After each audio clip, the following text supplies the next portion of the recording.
The metal door slid open with a soft hiss.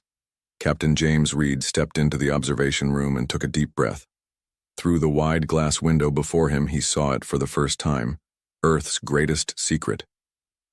"Beautiful, isn't she?" Admiral Thompson stood beside him, hands clasped behind his back. Reed could only nod. The massive starship hung in the black void of space, its hull gleaming under the worklights. It stretched nearly a mile long, with smooth lines that reminded him of the ancient ocean predators from Earth's seas. "The EDS Thunderbolt," Thompson said with pride. "Earth's first true warship." "I thought we signed peace treaties," Reed said quietly. "The Galactic Council forbids warships of this size." Thompson laughed. "The same council that refuses to protect our colonies? The same aliens who treat us like children? For 200 years we've played nice, we've followed their rules. And what has it gotten us? Nothing but disrespect." Reed watched as small worker ships moved around the Thunderbolt, making final adjustments. "And they don't know about this?" "Not a clue," Thompson smiled. "We built it in pieces, assembled it here behind the moon. Even most of our own government doesn't know." "Why me?" Reed asked. At 42, he was young for such a command. His dark hair showed only touches of gray at the temples, and while his face had lines from years of service, his blue eyes remained sharp and clear. "Because you understand what's at stake." Thompson handed him a small tablet. "Your crew assignments, I picked the best." Reed scrolled through the list. He stopped at 2 names. Lisa Gray and Mike Wilson. "Problem?" Thompson raised an eyebrow. "No. They're the best at what they do. I just didn't think they'd clear security." Thompson laughed again. Gray questioned orders during the Mars incident. Wilson punched a superior officer who tried to cut corners on engine safety. "They're not perfect soldiers, but they're perfect for this mission." A young officer entered the room and saluted. "Admiral, we've intercepted another transmission." Thompson nodded. "Play it." The wall screen lit up with strange symbols that shifted and changed. A harsh voice spoke in a language Reed didn't understand, but the computer translated the words at the bottom of the screen. "Earth sectors remain undefended. Proceed with harvest plans. The humans suspect nothing." The screen went dark. "That's the 3rd one this month," Thompson said. "The Scourge, a species from the outer rim. They've been picking off isolated colonies, and now they've set their eyes on us." "Have you told the Council?" Reed asked. "Of course. They said we're being paranoid. That no species would dare attack Council-protected worlds." Thompson's face hardened. "But we both know Earth is barely protected at all. They've placed us under quarantine for 2 centuries, limiting our ships, our weapons, our expansion." Reed looked back at the Thunderbolt. "And this is our answer." "This is our survival," Thompson corrected. "Your orders are simple, Captain. Take the Thunderbolt beyond our solar system. Show these aliens that humans aren't helpless children to be pushed around or harvested. Make them fear us. 3 days. Later, Reed stood on the bridge of the Thunderbolt. Around him, his crew worked at their stations, checking systems and preparing for launch. Lisa Gray approached him. Her dark skin contrasted with the white uniform of the tactical officer. Her hair was cut short for space travel, and her brown eyes missed nothing. "Captain," she said, "all weapon systems check out. The pulse cannons are unlike anything I've ever seen." "Let's hope we don't need to use them," Reed replied. "If you believe that, why are you here?" She raised an eyebrow. Before Reed could answer, Mike Wilson's voice came over the comm system. "Engine room to bridge. The jump drive is online and purring like a kitten. Whatever the eggheads did with this tech, it's light years beyond standard drives." Wilson was a large man with hands that seemed too big for the delicate work he did. But those hands could fix anything that moved, and his mind understood machines better than people. "Good work, Chief," Reed said. "Are we ready?" "As ready as anyone can be on a ship that shouldn't exist," Wilson replied. Reed turned to his communications officer. "Any word from Earth Command?" "Yes, sir. Admiral Thompson sends his regards and says, 'Remember the old naval tradition.'" Reed smiled. In the old days of sea travel, once a captain was beyond sight of land, they answered to no one but themselves and the sea. Now, once the Thunderbolt left Earth's system, they would truly be on their own. All stations report, Reed ordered. One by one, the crew confirmed their readiness. Detach from station, Reed said. Take us out slowly. The massive ship eased away from the hidden base. Through the viewports, Reed could see Earth growing smaller. Sir? Gray said quietly beside him. Permission to speak freely? Reed nodded. Half the crew thinks we're on a suicide mission. The other half thinks we're starting a war. And what do you think, Commander Gray? She looked at the view screen. I think it's about time someone showed the galaxy that humans aren't to be underestimated. Reed smiled. That's exactly why you're here. As the Thunderbolt cleared the moon's orbit, all eyes turned to Reed. Set course for the edge of the solar system, he ordered. Standard drive until we clear Jupiter's orbit, then prepare the jump drive. Jump destination, sir? Asked the navigator. Reed thought of the alien transmission, of the threats that lurked in the darkness between stars. The Tau Ceti system, he said. Intelligence suggests that's where the Scourge fleet is gathering. Gray looked at him with surprise. That's well beyond the Council's quarantine line. Yes, Reed said simply. It is. As the Thunderbolt's engines powered up, Reed felt the weight of his mission. 200 years of playing by alien rules. 200 years of being treated as lesser beings. That ended today. The ship accelerated, pushing toward the outer planets. On the view screen, Jupiter's massive form grew larger. Captain, the communications officer called out. We're receiving an emergency transmission from the Council outpost at Jupiter's moon.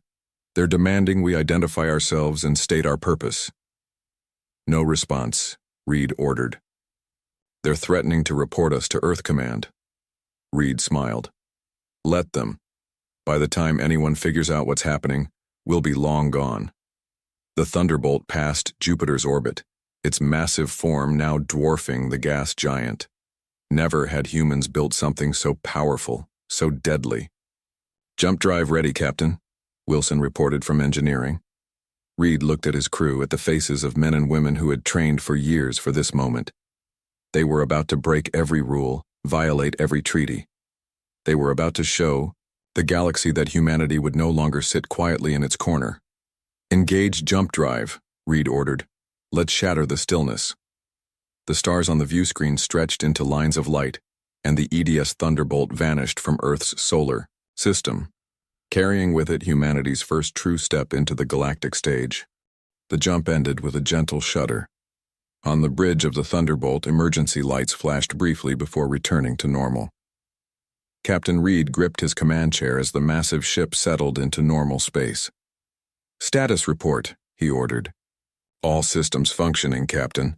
Wilson's voice came through the comm. The jump drive performed better than expected. Barely any strain on the engines.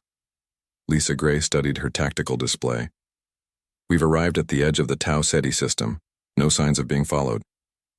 Reed nodded. They had just traveled farther than any official Earth ship in history. The quarantine line set by the Galactic Council was now 20 light-years behind them. Passive scans only, Reed ordered. I want to see what's out there before they see us. The bridge crew worked silently. Through the main view screen, Reed could see the distant star of Tau Ceti, its light a warm yellow against the black of space. Sir, the sensor officer called out, I'm picking up energy signatures near the 5th planet, multiple ships. Show me, Reed said. The view screen changed to show a magnified view of a massive gas giant. Around it, ships moved in formation. They were sharp, angular vessels with red markings that reminded Reed of blood spatters. The Scourge fleet, Gray said quietly, just as intelligence suggested. Reed studied the ships. How many? 12 war vessels and what appears to be 3 transport ships, Gray replied. The war vessels matched the description of Scourge hunter-killers. And what's their target? Reed asked. The sensor officer worked his controls. There's a small trading post on the second moon of the gas giant. Looks like a neutral zone facility. Reed frowned. Civilians? Based on the energy readings, mostly merchants and traders. No military presence detected. Reed stood up and walked closer to the view screen. This wasn't what he had expected. According to their orders, they were simply to observe and gather intelligence on the Scourge, not to engage. "Sir," Gray said, "the Scourge ships are powering up weapons. They're moving into attack formation around the trading post." Reed felt his jaw tighten. How many people on that trading post? Sensors indicate approximately 500 life forms of various species. 500 civilians about to be slaughtered. Reed's orders were clear. Observe. Don't interfere. Earth's first starship was too valuable to risk in a battle that wasn't theirs. "Captain," Gray said softly, "what are your orders?" Reed turned to face his crew. Their eyes were all on him. They had trained for combat, but this would be their first real test. "Prepare all weapons," Reed said firmly. "Bring engines to full power. We're going to introduce ourselves to the Scourge." The bridge erupted in activity as the crew prepared for battle. "Sir," the communications officer called out, "I'm picking up a distress signal from the trading post. They're begging for help from any nearby ships." "Let them know help is coming," Reed said. "But don't identify us yet." The Thunderbolt moved forward, its massive engines pushing it toward the gas giant. As they approached, the details of the trading post became clearer. It was a collection of domed structures built into the rocky surface of the moon, with small ships docked around its perimeter. "The Scourge vessels have launched fighters," Gray reported. "They'll reach the trading post in 3 minutes." Reed nodded. "Take us in fast, position us between the fighters and the trading post." "Captain," Wilson's voice came through the comm, "if we push the main engines this hard on our first run, we risk—" "Noted, Chief," Reed cut him off. "But those people don't have 3 minutes." The Thunderbolt surged forward, its speed surprising even Reed. The ship was performing beyond expectations. 30 seconds to intercept, Gray announced. "Weapons ready?" "Pulse cannons charged and targeting systems locked. Point defense systems online." Reed took a deep breath.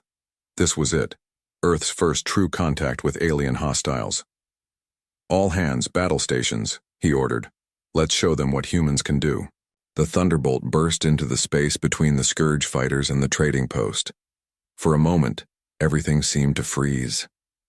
The Scourge fighters, small and agile with their red markings, paused in their attack run. "We've been spotted," Gray said. "The Scourge vessels are redirecting to us. They're hailing us." "On screen," Reed ordered. The view screen flickered and the image of an alien appeared. Its face was gray and ridged, with 4 yellow eyes that blinked independently of each other. When it spoke, its sharp teeth flashed. "Unknown vessel," the translation computer rendered in English. "You have entered Scourge hunting grounds. Identify yourself or be destroyed." Reed stepped forward. "This is Captain James Reed of the Earth Defense Ship Thunderbolt. You are threatening a peaceful trading post. Withdraw your forces immediately."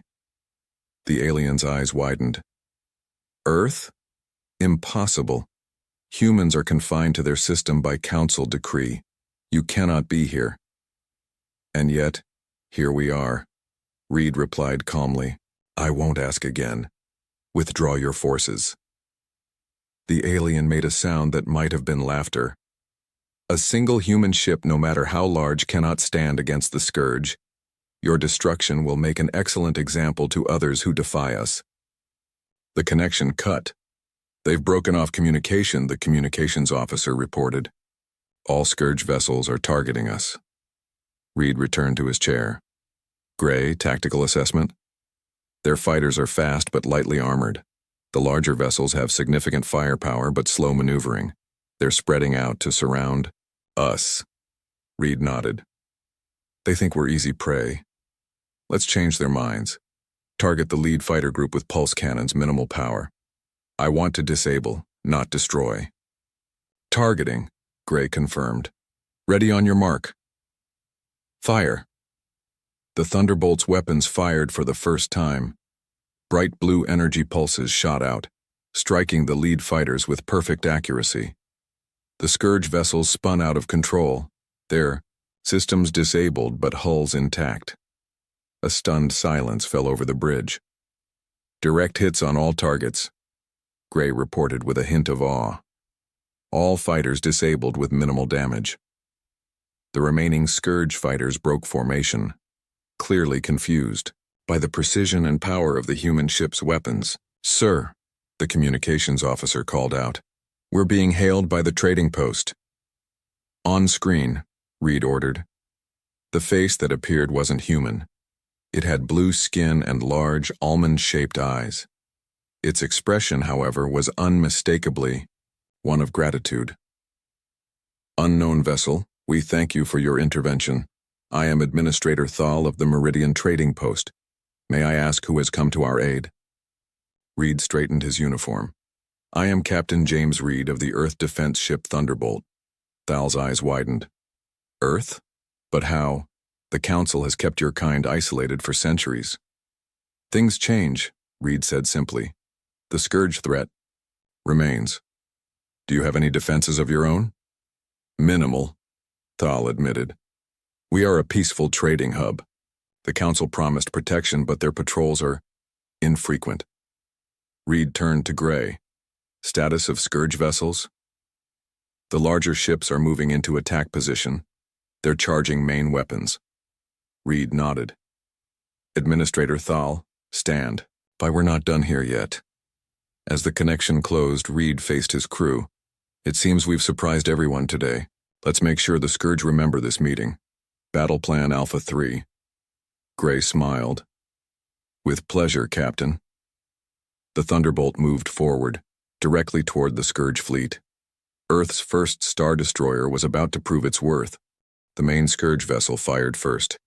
A beam of red energy shot toward the Thunderbolt, but the Earth ship moved with surprising speed for its size.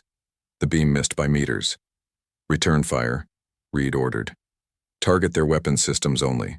Gray's fingers danced across her tactical display. Firing pulse cannons, blue energy bolts struck the Scourge ships with surgical precision. One by one, their weapon systems went dark. "Sir," the sensor officer called out, "3 more Scourge vessels are moving in from behind the moon." Reed nodded. "They planned this. Well, Gray, prepare the hammer."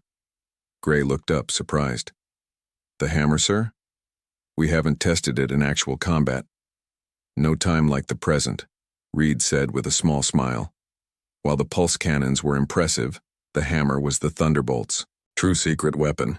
Designed using physics that most species in the galaxy hadn't yet discovered, it could disrupt energy shields and disable ship systems without destroying the vessels themselves. "Hammer ready," Gray reported. "Target all remaining Scourge vessels, and fire." A wave of invisible energy pulsed out from the Thunderbolt. When it reached the Scourge ships, their lights flickered and died. The vessels drifted powerless. Silence fell over the bridge. "All Scourge vessels disabled," Gray said, her voice filled with awe. "No casualties detected." Reed stood. "Open a channel to the lead Scourge ship." The alien commander appeared on screen, again, but this time its yellow eyes showed fear instead of arrogance. "This is impossible," it hissed. "No species has this technology." "Humans do," Reed replied simply. "Now listen carefully. You will leave this system and never return. You will spread the word that Earth vessels are not to be challenged. Do you understand?" The alien commander snarled but nodded reluctantly. "Good." Reed looked at Gray. "Release their life support and navigation systems, but keep their weapons offline. Let them limp home with a story to tell." 2 hours later, Reed stood in the trading post's main hall. Administrator Thal had invited him and his senior officers to discuss what had happened. The hall was filled with aliens of different species, all staring at the humans with a mixture of curiosity and respect. "You have our deepest gratitude, Captain Reed," Thal said, bowing slightly. "The Scourge have terrorized this sector for years. No one has stood against them so effectively." Reed nodded. "We couldn't stand by and watch civilians be slaughtered." "But how did you get here?"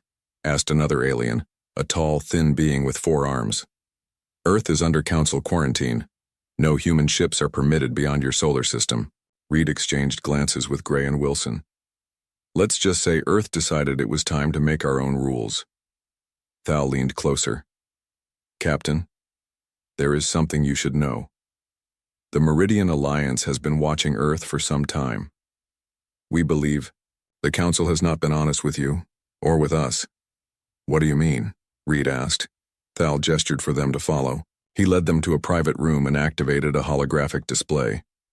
This is a map of our galaxy, Thal explained. These red marks show attacks by the Scourge over the past 50 years. The map showed hundreds of red dots, forming a clear pattern. They're moving toward Earth, Gray said quietly. Yes, Thal confirmed. But look at this. He added a blue overlay to the map. These are Council protection zones. Notice anything strange? Reed studied the map. They've been pulling back, abandoning outer systems. Precisely. The Council has been retreating, giving the Scourge free rein in the outer regions, and now they're directing them toward Earth. Wilson frowned. Why would they do that? The Council is supposed to maintain peace. Thal laughed bitterly. The Council fears what they don't control. And humans. He looked at Reed. Humans scare them more than most.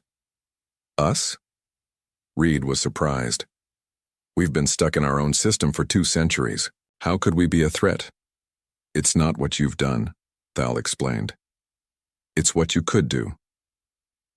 He tapped the holographic display again, and new information appeared. Your species adapts faster than any other known race. Your technological growth is unprecedented. In the brief time before the Council found Earth, your people went from primitive flight to space travel in less than a century. Reed felt a chill run down his spine. They've been containing us, and using the Scourge as their weapon against any who might ally with you, Thal added. The Meridian Alliance has long suspected this, but we had no proof until now. The ship you arrived in, Thal continued. It uses technology the Council claims is impossible, yet here you are. Wilson stepped forward. Speaking of technology, I've been talking with some of your engineers. Your power systems are different from ours, but compatible. With your permission, I'd like to exchange some ideas. Thal smiled. Of course, the Meridian Alliance would be honored to share knowledge with Earth. A young alien rushed into the room. Administrator, a Council diplomatic vessel has just entered the system. Thal's face darkened. They never responded to our distress calls, but they come running when humans appear. Interesting. Reed turned to Gray. Get back to the Thunderbolt. Prepare for possible hostile action. Do you think they'd attack openly? Gray asked. No, Thal answered for Reed. The Council works through manipulation and proxies. They'll send a diplomat, with sweet words while plotting your destruction. The main doors opened and a tall, elegant alien entered. Unlike the others, this one looked almost human, except for the silver skin and entirely white eyes. It wore elaborate robes adorned with the Council's symbol. I am Diplomat Kell, it announced. I come representing the Galactic Council. Its gaze found Reed. And you must be from Earth. How unexpected. Reed stepped forward. Captain James, Reed of the Earth defense ship Thunderbolt. Kell's expression remained neutral, but Reed noticed a slight tensing of its shoulders. Earth vessels are not permitted beyond your solar system, Captain. This is a serious violation of Council law. We received no help when we reported Scourge movements near our colonies, Reed replied evenly. We decided to investigate ourselves. A noble but unnecessary action, Kell said smoothly. The Council has the Scourge situation well in hand, Thal made a sound of disbelief. We sent 7 distress calls when they attacked. Where was your help then, Diplomat? Kell ignored him, focusing on Reed. Captain, I must insist you return to Earth immediately. Your presence here disrupts the delicate balance the Council maintains. Reed met the diplomat's gaze steadily. We'll return when our mission is complete. He turned to Thal. The Meridian Alliance has offered to share knowledge with us. We accept. Kell's calm facade cracked slightly. That would violate at least 3 Council directives. Then perhaps it's time for new directives, Reed said. Earth is no longer content to sit quietly in its corner of the galaxy. As the diplomat struggled to respond, Reed felt his communicator vibrate. He glanced at it and saw an urgent message from the Thunderbolt. Ship systems compromised. Possible sabotage. Reed kept his face neutral as he looked back at Kell. Now he understood. The diplomatic visit was just a distraction. The real battle, for the Thunderbolt and perhaps humanity's future, was just beginning. Reed kept his face calm as he excused himself from the meeting with diplomat Kell. "I need to check in with my ship," he said simply. Kell smiled, but the expression didn't reach his white eyes. "Of course, Captain. Council protocol does require regular communication with your vessel." As Reed stepped away, Gray followed him. Once they were out of earshot, she whispered, "What's wrong?" "Sabotage," Reed said quietly. "Someone's messing with the Thunderbolt systems. We need to get back, now." They hurried to the docking bay where their shuttle waited. Wilson was already there, speaking with some Meridian engineers. "Chief," Reed called, "time to go." Wilson caught the urgency in Reed's voice and quickly said goodbye to the Meridians. As the shuttle powered up, Reed filled them in. "The Thunderbolts, security has been breached. Systems are failing across the ship." "How?" Wilson asked, his face darkening with anger. "We have the best security protocols in the fleet." "The Council," Gray said grimly. "They've had centuries to study human technology. They probably placed backdoors in our systems from the beginning." The shuttle raced back to the Thunderbolt. From the outside, the massive ship looked normal, but when they docked, they found chaos inside. Emergency lights flashed throughout the corridors. Crew members rushed about trying to contain the damage. Lieutenant Park, the ship's security officer, met them at the airlock. "Captain, we have a situation. All major systems are shutting down one by one. Life support is running on backup power." Reed nodded. "What about the jump drive?" "Offline, sir, and weapon systems are unresponsive." Reed turned to Wilson. "Chief, get to engineering. Find the source of this and fix it." Wilson's face set with determination. "On it, Captain." He hurried away. "Gray, what's the status of the Council diplomatic vessel?" Gray checked her tablet. "Still in orbit around the trading post, but," she frowned. "There's something else. 3 unknown ships just appeared at the edge of the system. They're on an intercept course." Reed's jaw tightened. "The Council doesn't waste time. They're making sure we can't leave." "Captain, to the bridge," came an urgent call over the comm system. When Reed and Gray arrived on the bridge, the view screen showed 3 large warships approaching. They were sleek and silver, bearing the Council's emblem. "Council Enforcement Division," Gray said. "Their version of military police." The communications officer looked up. "Sir, they're hailing us." "On screen," Reed ordered. A stern alien face appeared. Like Diplomat Kell, this one had silver skin and white eyes, but wore a military uniform instead of robes. "Earth vessel," the alien said coldly. "This is Commander Vex of the Council Enforcement Division. You are in violation of Council quarantine. Directives. Power down your weapons and prepare to be boarded." Reed stepped forward. "This is Captain Reed. We responded to a distress call from the Meridian Trading Post. Under galactic law, that gives us the right to be here." Vex's expression didn't change. "You had no authority to leave your system in the first place. Power down immediately or face destruction." The screen went dark. "Charming fellow," Gray muttered. Reed turned to his crew. "Battle stations, prepare all functioning weapon systems." "Sir," the tactical officer said nervously, "most of our weapons are offline. We can't fight 3 Council warships." "We don't need to fight," Reed replied. "We just need to survive." His communicator beeped. It was Wilson. "Captain, I found the problem. There's a virus in our main computer. It's Council technology designed to shut down our systems one by one. Can you fix it?" "Yes, but I need time. And there's something else you should know. I've been working with the Meridian engineers.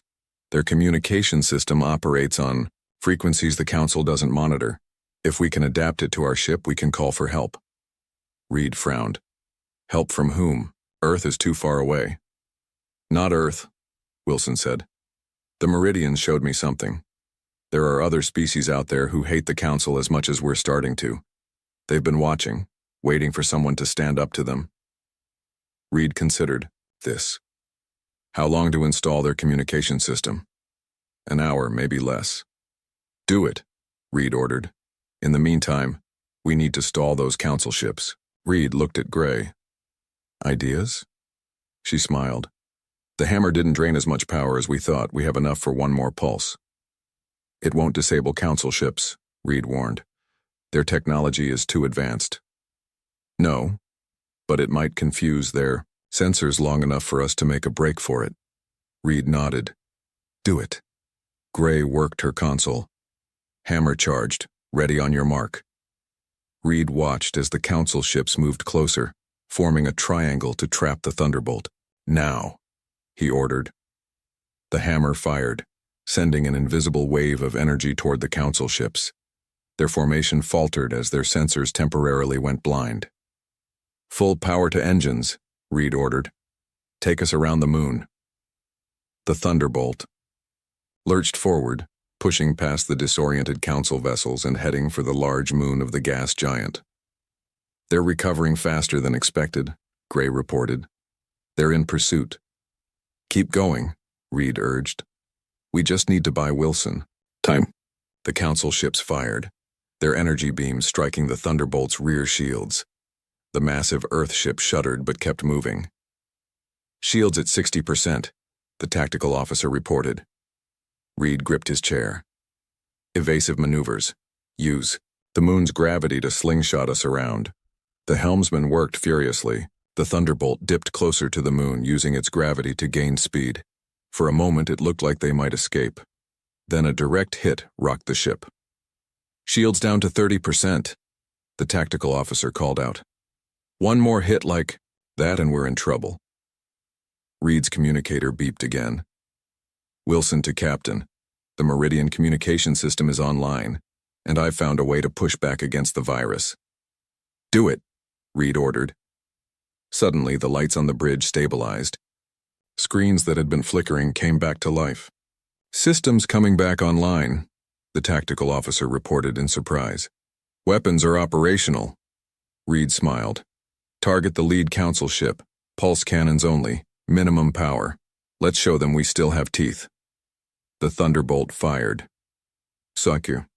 Energy struck the lead Council ship, causing it to veer off course. Sir, the communications officer called out. The Meridian system is picking up responses. Multiple signals from throughout the sector. Gray looked at her console in amazement. Captain, we're being answered by at least 20 different ships. They're all asking how they can help. Reed stood in the center of the bridge, watching as the tactical display showed new ships appearing at the edges of the system. Ships from species he'd never seen before, all responding to the Thunderbolts. Call. It seems we're not alone in wanting change, he said quietly. The communications officer looked up. Sir, I have Administrator Thal on the line. He says the Meridian Alliance formally requests Earth's assistance against Council oppression. Reed looked at the approaching Council ships, then at the growing number of allies appearing on their sensors. What had begun as a simple mission to show humanity's strength was becoming something much larger. Tell Thal, Reed said firmly, that Earth accepts. The gathering storm of rebellion had begun. 3 days after the confrontation with the Council ships, the space around the Meridian trading post was filled with vessels of all shapes and sizes. Ships from 24 different species had answered the call, forming a makeshift fleet that surrounded the Thunderbolt like protective siblings around a younger brother. On the bridge of the Thunderbolt, Captain Reed studied the tactical display with Gray and Administrator Thal. The Council has recalled all its forces to their headquarters at Centaurus Prime, Thal reported. Our scouts say they're gathering a massive fleet. Reed nodded. They're preparing to crush this rebellion before it spreads. It's already spreading, Gray said, pointing to the display. Look at these reports. Planets throughout the outer systems are openly defying Council directives. Some are even removing Council representatives. Wilson entered the bridge looking tired but satisfied. Captain, the ship repairs are complete. All systems are back online, and I've purged every trace of Council programming from our computers. Good work, Chief, Reed said. What about the modifications? Wilson grinned. Better than expected. The Meridian shield technology integrated perfectly with our systems, and that weapon design from the Atraxians has doubled our pulse cannon output. Reed looked around at his crew, then at their alien allies. What had begun as a simple mission to demonstrate Earth's strength had become something much larger. They had sparked hope in species that had lived under Council control for centuries. So what's the plan, Captain? Gray asked. Reed turned to Thal. The Council is vulnerable right now. They've never faced open rebellion on this scale, but they still have their ultimate weapon, don't they? Thal's face darkened. The Stillness. Yes. It's why most species never dared to challenge them. What exactly is the Stillness? Wilson asked.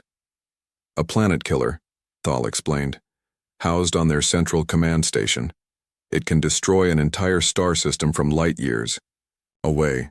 They've only used it twice in known history, but the demonstrations were effective. Reed studied the map. That's why we can't just hide and build our strength. As long as they have the Stillness, they can destroy any world that opposes them. So we take it out, Gray said simply. The others looked at her. Is that even possible? Wilson asked. Reed smiled slowly. The Thunderbolt was built to do the impossible. He turned to the communications officer. Call a meeting of all ship captains. It's time to plan our attack. The plan was daring to the point of madness, but no one had a better idea. The Allied fleet would launch a frontal assault on the Council headquarters at Centaurus Prime, drawing away their defensive ships.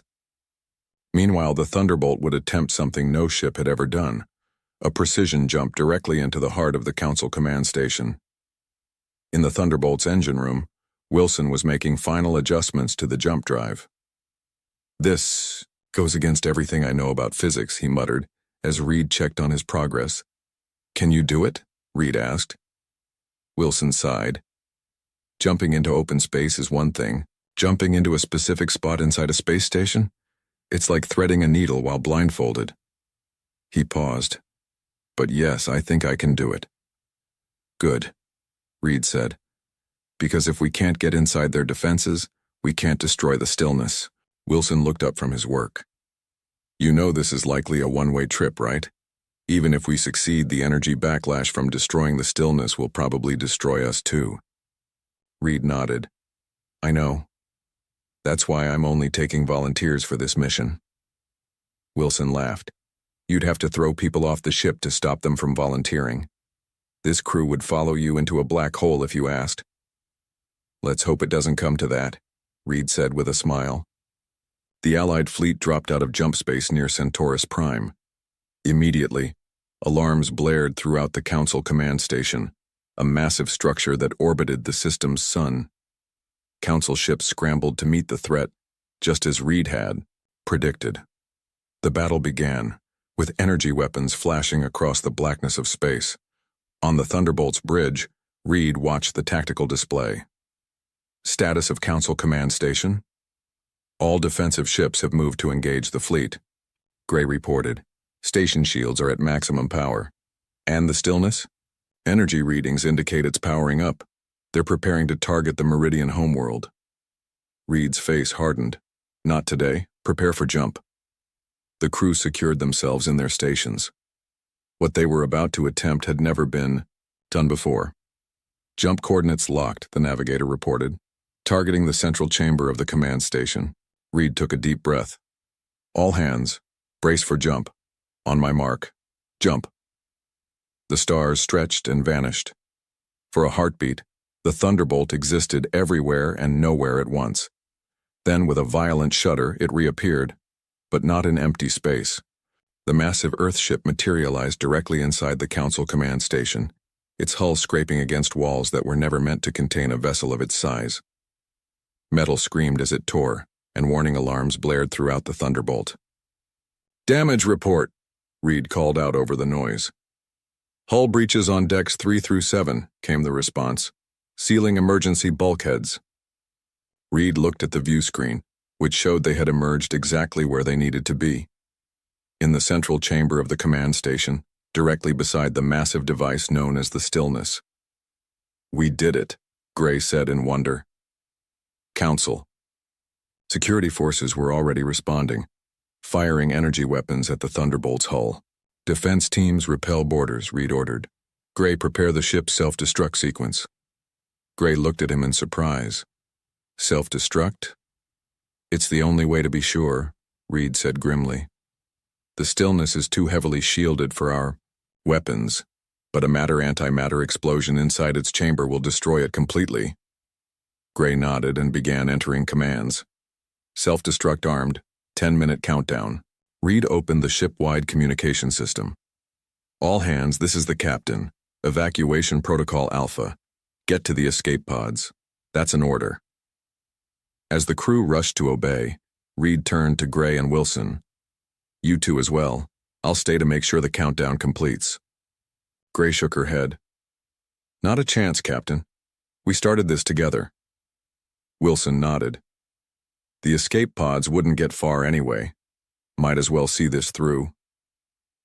On the view screen, they could see Council forces gathering, trying desperately to stop what was happening. In the background, the Stillness pulsed with energy, still preparing to fire.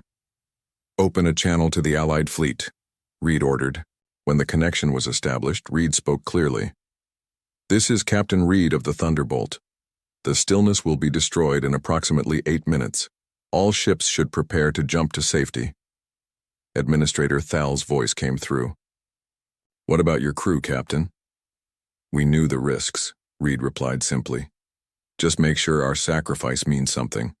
Build a better galaxy than the one the Council created." As the minutes ticked down, the 3 officers watched the battle. Raging outside, the Allied fleet was already beginning to withdraw, jumping away to safety. "It's strange," Wilson said quietly. "We came out here to show the galaxy that humans weren't to be trifled with. I never thought we'd end up freeing half the galaxy from tyranny." "Earth will be proud," Gray added. Reed nodded. "And they'll follow our example. The Council's days of keeping humanity contained are over." The countdown reached its final minute. Through the view screen, they could see panic spreading through the Council command station as officials realized what was about to happen. 30 seconds, the computer announced coolly. Reed stood tall in the center of his bridge. "It's been an honor serving with you both."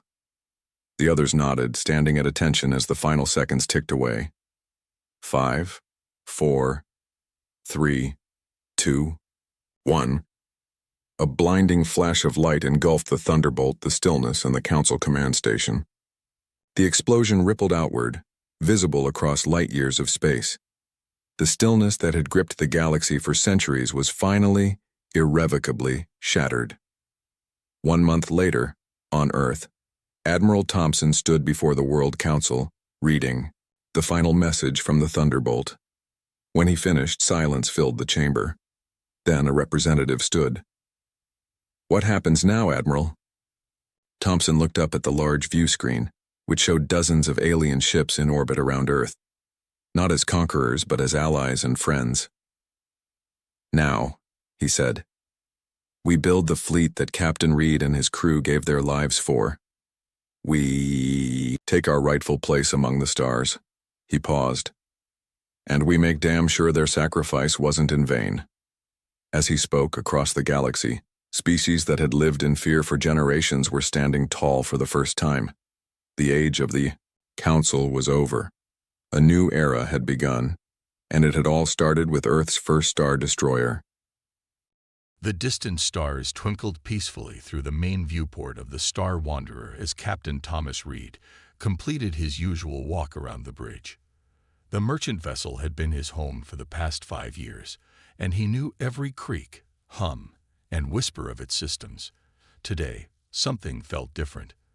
The ship's background noise had changed slightly, almost too subtle to notice, but Reed had learned to trust his instincts. "Jack, run a quick scan of the surrounding space." Reed called out to his systems analyst.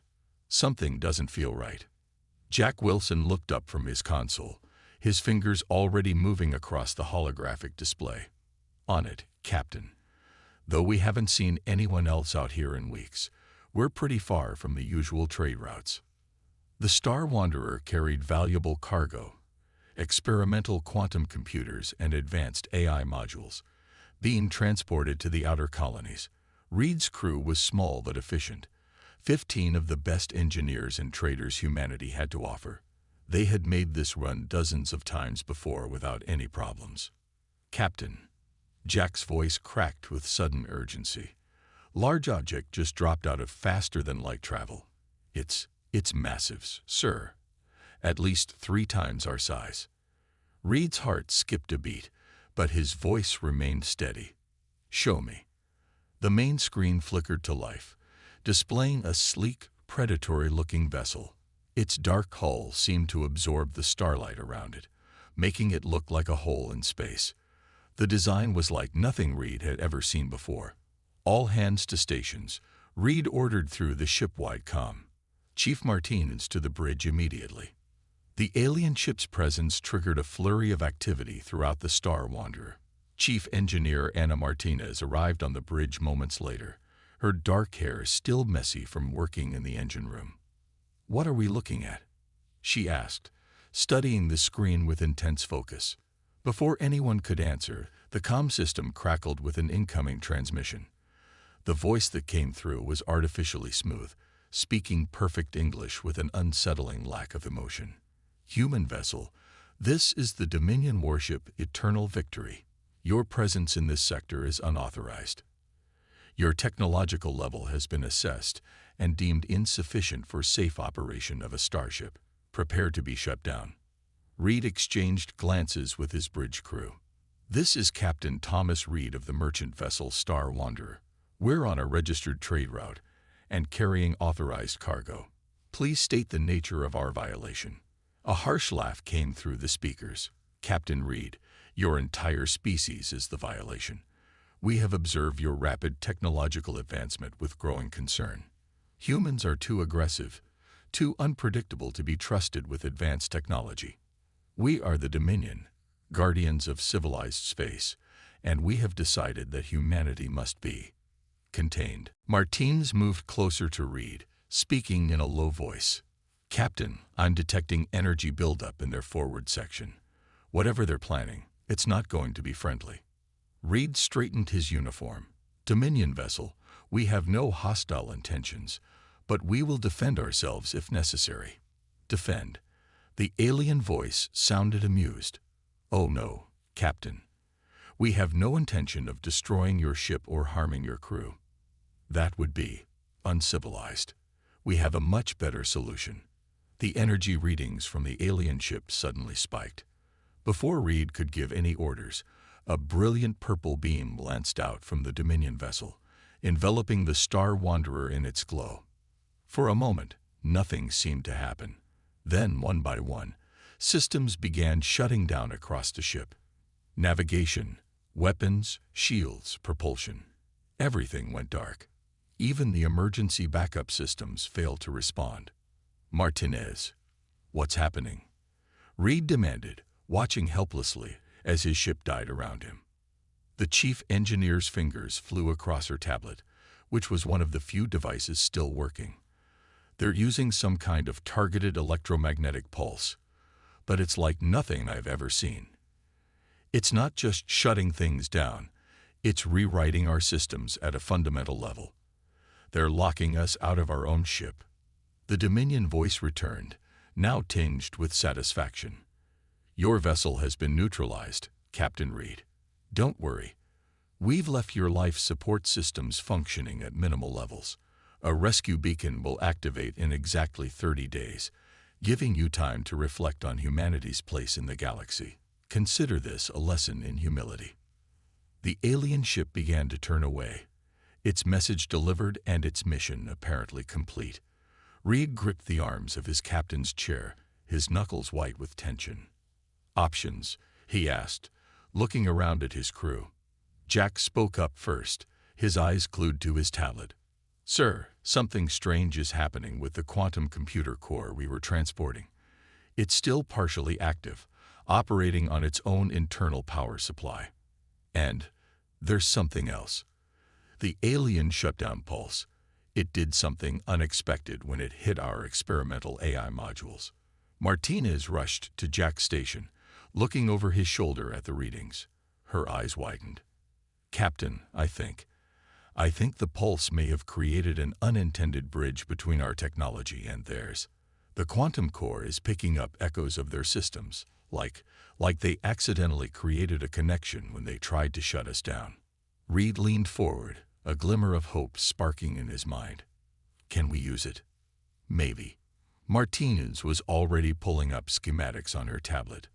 The alien pulse was designed to shut down conventional systems, but our quantum core operates on completely different principles. They might not have accounted for that. If we can understand what happened during the shutdown, we might be able to. She trailed off, lost in calculations. Jack picked up her thread of thought. "Their overconfidence might have given us an opening, sir. They thought they were dealing with simple human technology. They never considered that their attack might actually give us access to their advanced systems." Reed stood up, looking around at his crew. In the dim emergency lighting, he could see determination replacing fear in their eyes. The aliens had meant to teach humanity a lesson about their limitations. Instead, they might have just given them the key to something extraordinary. "How long until the life support starts becoming critical?" Reed asked. "About 72 hours at current consumption rates," Jack replied. Reed nodded.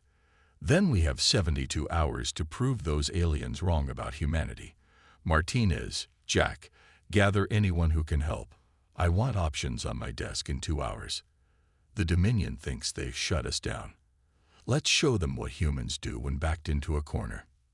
As his crew rushed to work, Reed stared out at the stars through the darkened viewport. The Dominion had called humans aggressive and unpredictable, treating these qualities as weaknesses. But Reed knew better. Those same traits had driven humanity to survive and thrive against impossible odds throughout their history.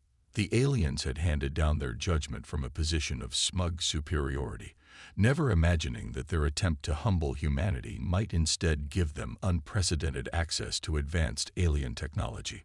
As Reed watched his crew spring into action, already adapting and planning despite their apparently hopeless situation, he allowed himself a small smile.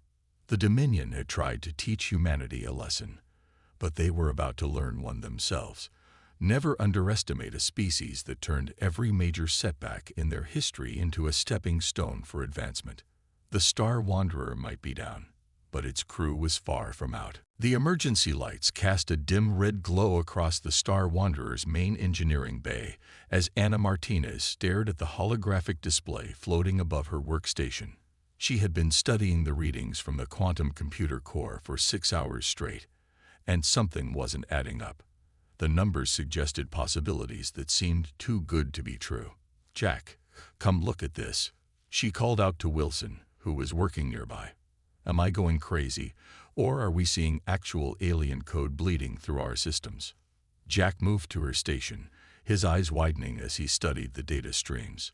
The quantum core's display showed 2 distinct patterns of information flow, one that followed their familiar human programming architecture, and another that seemed to operate on completely different principles. "It's like," Jack paused, searching for the right words. "It's like their shutdown pulse created a bridge. When they tried to rewrite our systems, they accidentally created a two-way connection. We're not just seeing their code. We're getting glimpses of how their entire technology works." Martins pulled up another display, this one showing the ship's power distribution network. Most systems were dark, but the quantum core glowed with a faint but steady pulse of energy. More importantly, tendrils of that energy were slowly spreading through the ship's neural network, following paths that shouldn't have existed. "Get the captain down here," Martins said. "He needs to see this." Captain Reed arrived minutes later, looking tired but alert. The past day had been rough on everyone, with the crew working in shifts to try and find a way to restore their ship's systems. The recycled air was already starting to feel thin. "Tell me you have something," Reed said, moving to stand between his chief engineer and systems analyst. Martinez nodded. We think we figured out why the quantum core survived their attack. The Dominion's technology operates on quantum principles too, very advanced ones. When their pulse hit us, instead of shutting down the core, it created a kind of quantum entanglement. In simple terms, Reed asked, rubbing his temples. Jack stepped in. Their overconfidence backfired. Sir, they tried to force their technology into our systems to shut them down, but they didn't account for the experimental quantum core. Instead of being locked out, we've been given a backdoor into their technological architecture. Reed leaned closer to the display, watching the strange patterns of energy flow. Can we use it? That's where it gets interesting, Martine said, her voice rising with excitement. The quantum core isn't just accessing their technology. It's learning from it. And because our AI modules were connected to the core during the attack, they're evolving in response to the new information. It's like we've been given a Rosetta Stone for understanding their entire technological base. She pulled up another display, showing a simulation of what they'd discovered. Their systems are incredibly advanced, but they're also rigid. They've optimized everything to the point where there's no room for adaptation. But our technology, especially the experimental AI, is built to learn and evolve. We're not just looking at their technology, Jack added. We're improving on it.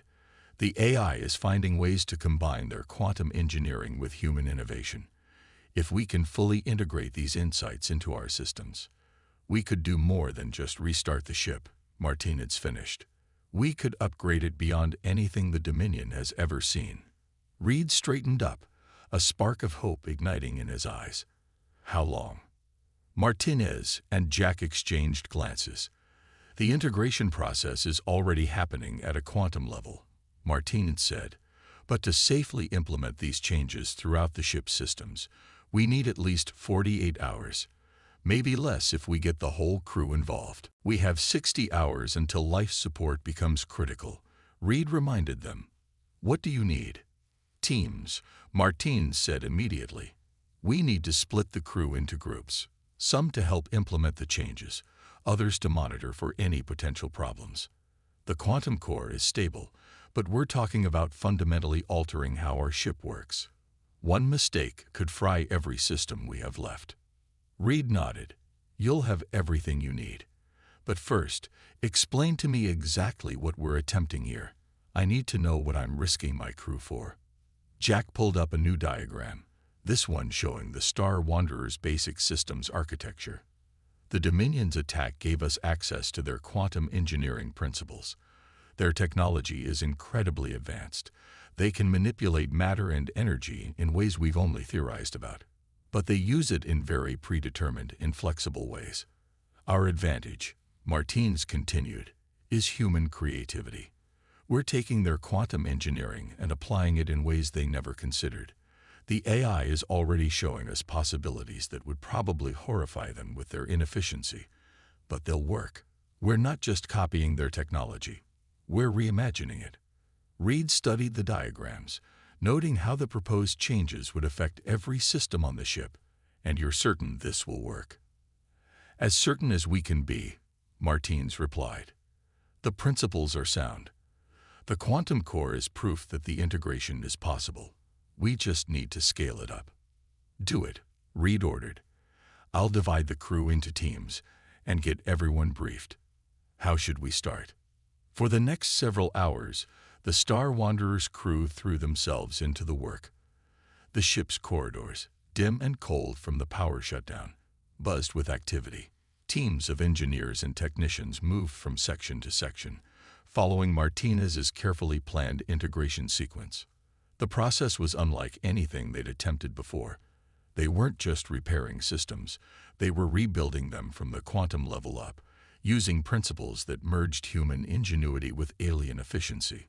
The ship's AI, growing more sophisticated by the hour as it processed the quantum data, guided them through changes that would have seemed impossible days ago. Some of the crew voiced concerns about the radical nature of the modifications, but as the hours passed, Even the skeptics couldn't deny the results. Systems that had been completely dead began showing signs of life, but in entirely new ways. The power grid, when tested in isolated sections, displayed capabilities that defied their previous understanding of physics. "It's beautiful," Martins whispered as she watched the test results come in. "Look at how the quantum fields are integrating." The Dominion thinks their technology is perfect because they've optimized everything. But they don't understand. Sometimes the most elegant solution isn't the most efficient one on paper. Sometimes you need to think sideways.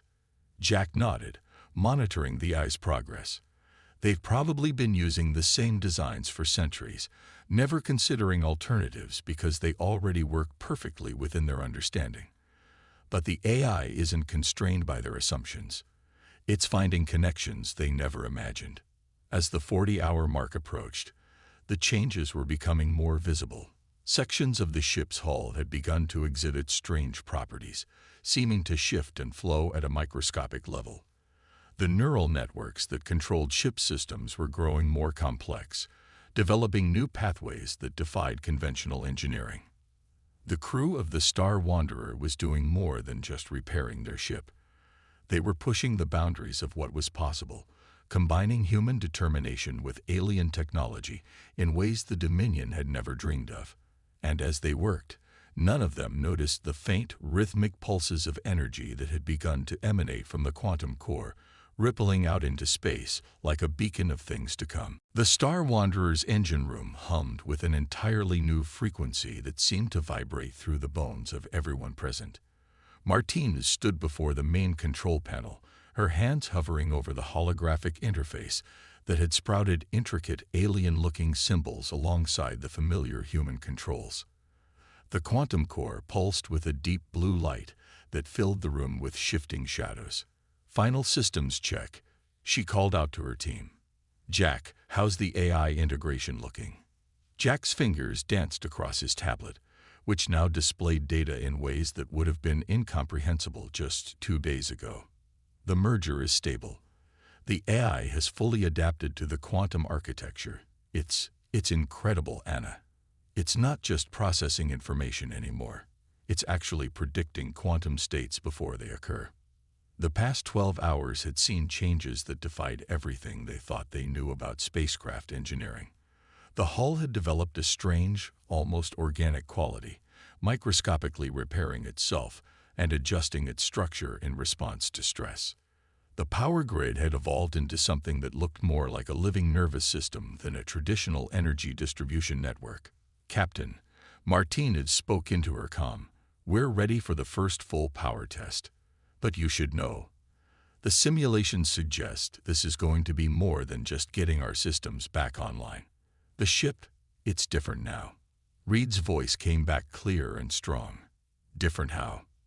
"The quantum integration has changed everything. The AI isn't just running the ship anymore. It's become part of it. And the hull modifications we've made. Sir, I don't think we're flying a normal spacecraft anymore." There was a pause before Reed responded. "We passed normal the moment the Dominion tried to shut us down. Proceed with the power-up sequence." Martinez took a deep breath and placed her hand on the main control panel. The holographic interface responded to her touch, spreading a web of light across her fingers. "Beginning full system activation in 3, 2, 1. She pressed her palm flat against the panel. For a moment, nothing happened. Then, like a wave of liquid light, energy surged through the ship's new quantum networks. The hull resonated with a deep tone that seemed to come from everywhere at once. Displays that had been dark for days blazed to life, showing readings that should have been impossible. "Status report." Reed's voice cut through the comm. "All systems are online," Jack reported, his voice filled with awe. "But sir, these readings, the quantum core isn't just powering the ship, it's rewriting the local laws of physics. We're generating our own quantum field, like a bubble of altered spacetime." The ship shuddered, but not from any mechanical strain. The very fabric of space around the Star Wanderer seemed to flex and ripple.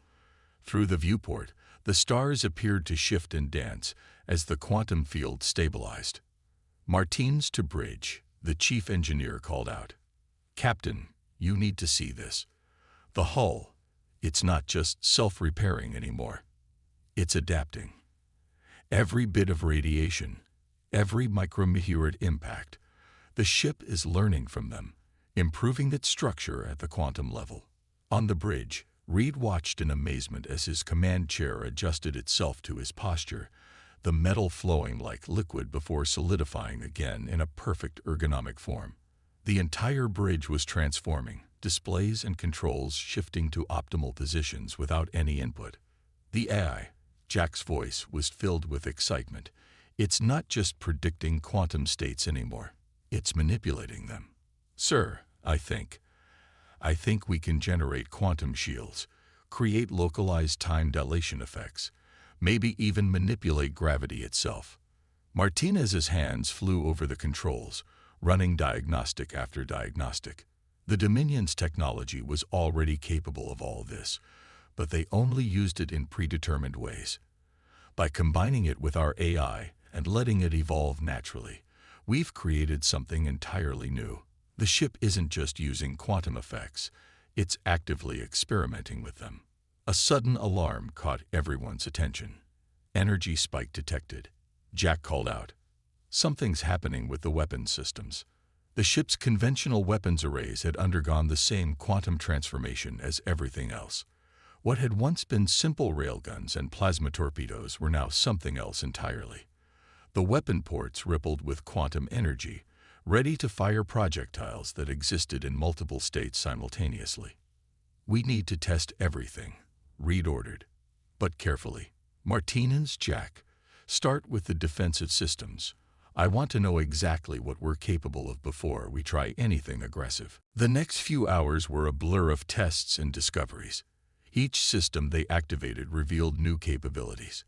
The quantum shields could predict and counter attacks before they happened. The engines could bend space-time, allowing for maneuvers that violated normal physics.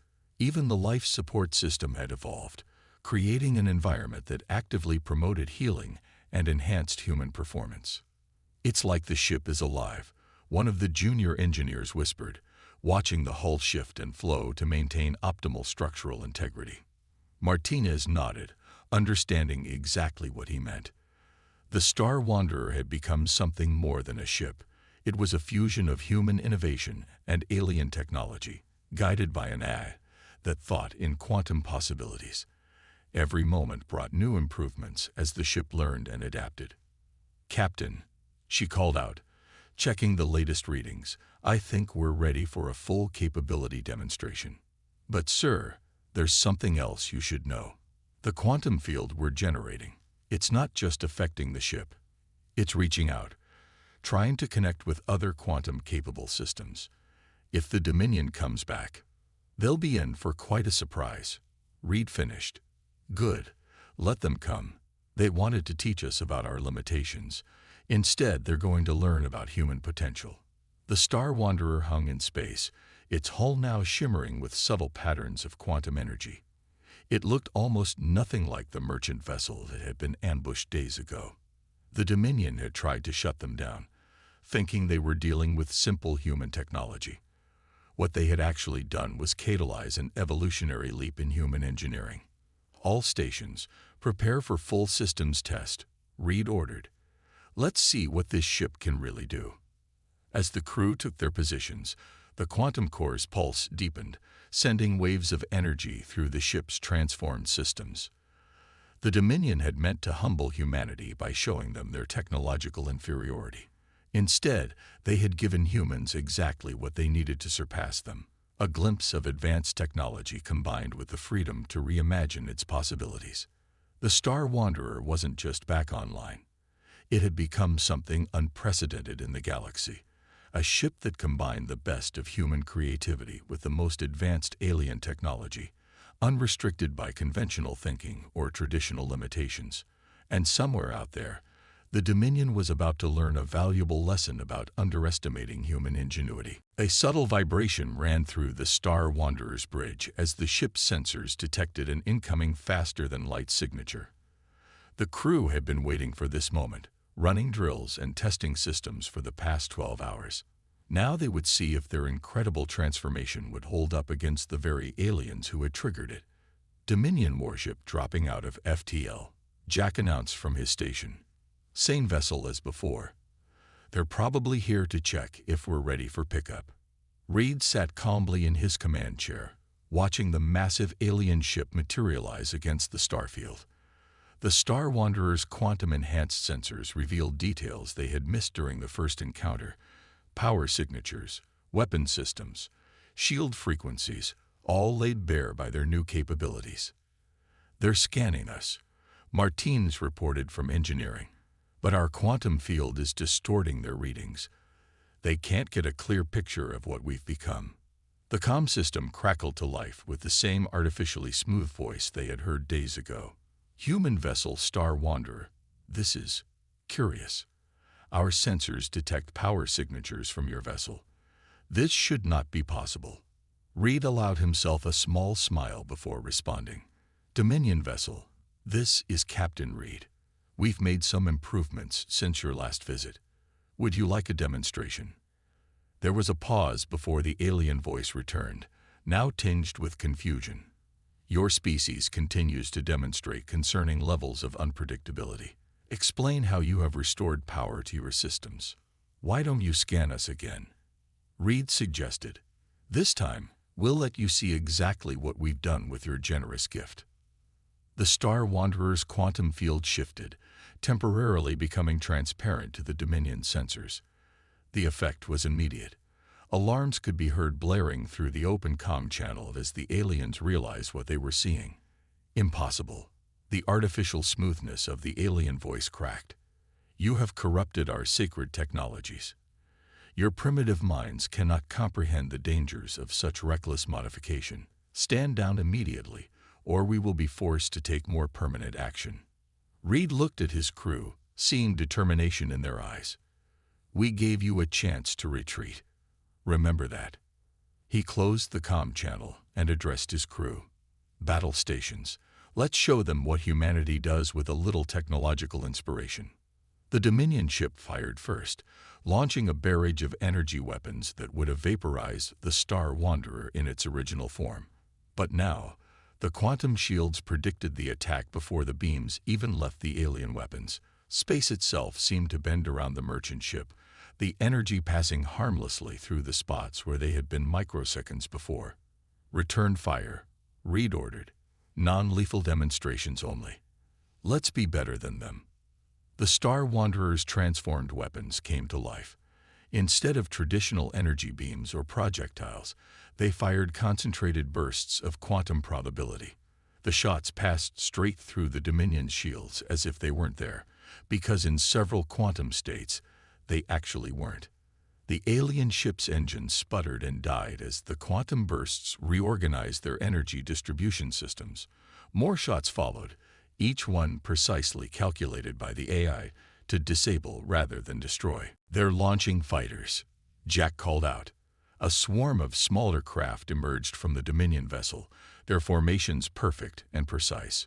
But they were flying according to predetermined tactical patterns that the Star Wanderer's AI had already analyzed and countered.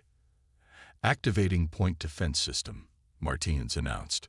The transformed merchant ship's hull rippled, quantum energy forming into temporary weapon emplacements that fired bursts of localized time dilation.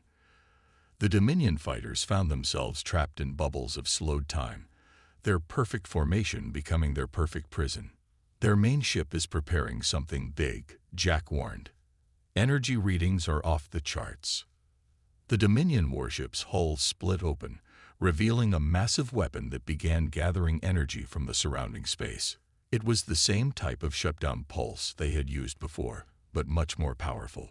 They're trying to overload our quantum field, Martins reported. But they don't understand. We're not just using their technology. We've evolved beyond it. Jack, initiate protocol mirror. The Star Wanderer's quantum field pulsed once, twice, then expanded rapidly. As the Dominion's shutdown pulse fired, it met not a target but a quantum reflection of itself. The pulse bounced back, amplified by the Star Wanderer's field. The alien ship's systems went dark, just as they had done to the merchant vessel days ago. But this time, the effect was different. The Star Wanderer's quantum field reached out, connecting with the disabled alien vessel's systems. "We have access to their network," Jack reported, his fingers flying over his console. "Their quantum cores are compatible with our modified systems. Should we?" Reed nodded. "Show them what cooperation could look like. Upload our innovations to their secondary systems, life support, engines, basic controls. Let them see what they could learn from us." The crew watched as their quantum algorithms spread through the alien ship systems, rewriting and improving them the same way they had transformed the Star Wanderer. Lights began to flicker back on aboard the Dominion vessel, but now they pulsed with the same subtle rhythm as the merchant ship's quantum core. "Incoming transmission," Jack announced. The alien voice that came through the comm was different now, humbled, but also tinged with something that sounded like wonder. "Human vessel, what have you done to our ship?" "We improved it," Reed replied simply, "just like we improved ours after your attack. You tried to teach us our place in the galaxy, but you forgot something important about humans. We don't accept artificial limitations. We adapt, we innovate, and we share what we learn. Our sensors." The alien voice paused. "The efficiency improvements in our systems exceed our most optimized configurations. How is this possible?" Martinez leaned forward to speak into the comm. "Because you only saw technology as a tool to be optimized. We saw it as something that could grow and evolve.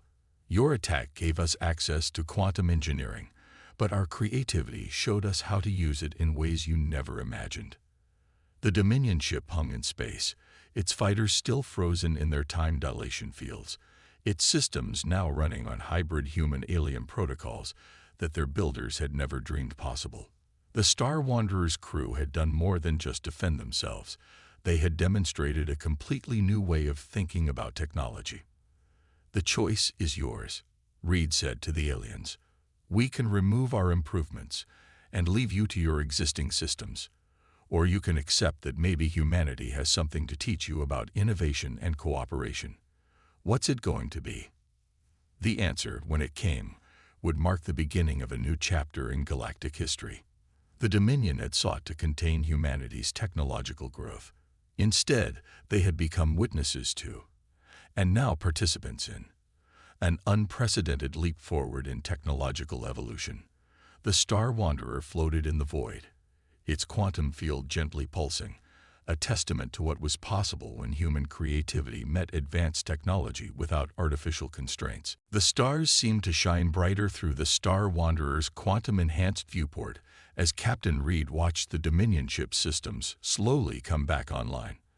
The massive alien vessel's hull now shimmered with the same subtle patterns as his own ship, a visible sign of the technological revolution they had just sparked.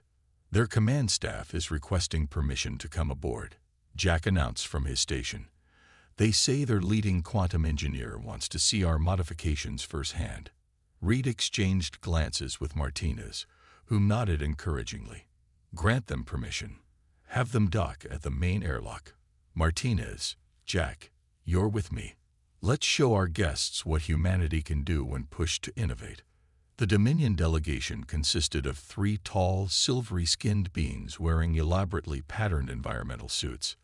Their leader, who introduced himself as First Engineer Vex, couldn't hide his amazement as they walked through the transformed corridors of the Star Wanderer. "Impossible," he muttered, watching the hull ripple and adjust around them. "You've achieved quantum integration at a cellular level. The ship's structure, it's evolving in real time." Martinez smiled. "That was one of our first breakthroughs. When your shutdown pulse forced quantum principles into our systems, our AI recognized patterns that your fixed protocols had never explored. We didn't just copy your technology, we let it grow." They reached engineering, where the quantum core pulsed with deep blue light. The Dominion engineers froze at the sight, their instruments whirring as they took readings. "Your quantum field," Vex said, his artificial voice struggling to maintain its usual smoothness. "It's not just manipulating space-time. It's learning from it. Every fluctuation, every interaction. Your ship is actively experimenting with quantum mechanics." "That's the difference between our approaches," Jack explained, pulling up a holographic display of the ship's neural network. "You saw technology as something to perfect and then lock in place. We saw it as something that could constantly improve itself." Vex studied the display, his long fingers tracing the complex patterns of energy flow. "The efficiency rates we're seeing in your systems, they exceed our theoretical maximums. But the power consumption is orders of magnitude lower than our calculations suggest should be possible." "Because you were calculating based on perfect efficiency," Martine said. "We found that letting the systems be slightly imperfect, but able to learn and adapt, actually produced better results. The quantum field compensates for inefficiencies by finding new ways to handle them." Reed watched the aliens examine their ship's systems, noting how their initial superiority had been replaced by genuine curiosity. "Your shutdown attempt gave us access to quantum engineering principles that might have taken us centuries to discover on our own," he said. "But it was human creativity that turned those principles into something new. And now you've shared these improvements with our vessel," Vex noted. "Why? You could have simply disabled us and left." "Because that's not who we are," Reed replied.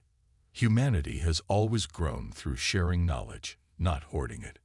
Yes, we can be aggressive and unpredictable, but those same traits drive us to explore, to innovate, and to reach out to others." The tour continued through the ship, with the Dominion engineers growing more animated as they discovered each new innovation. The weapon systems that could disable without destroying, the shields that learned from every attack, the hull that repaired and improved itself. Each demonstration showed them a new way of thinking about technology.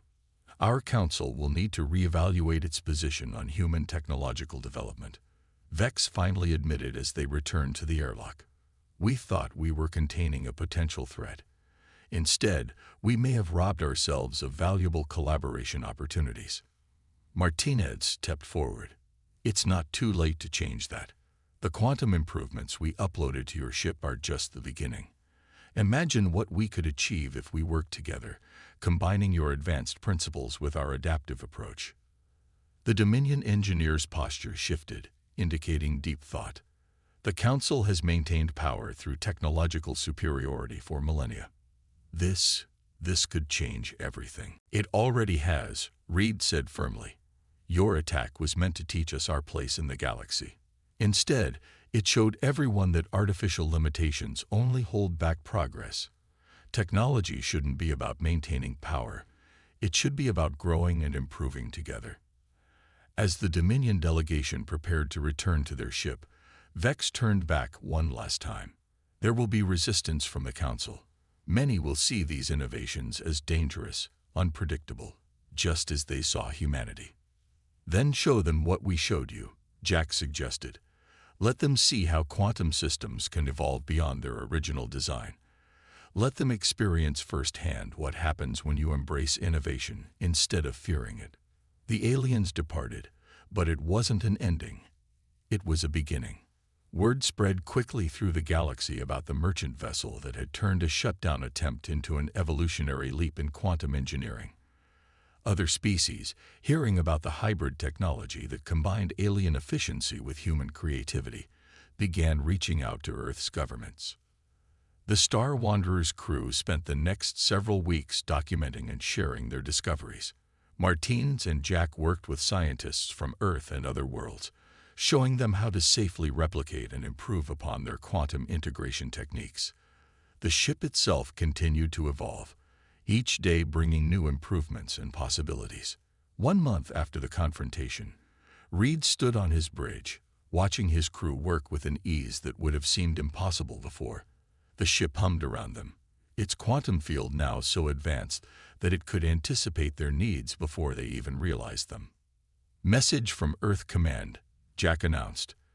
"They're requesting that we head up the new Joint Species Quantum Development Initiative. The Dominion Council has agreed to full technological cooperation." Reed smiled.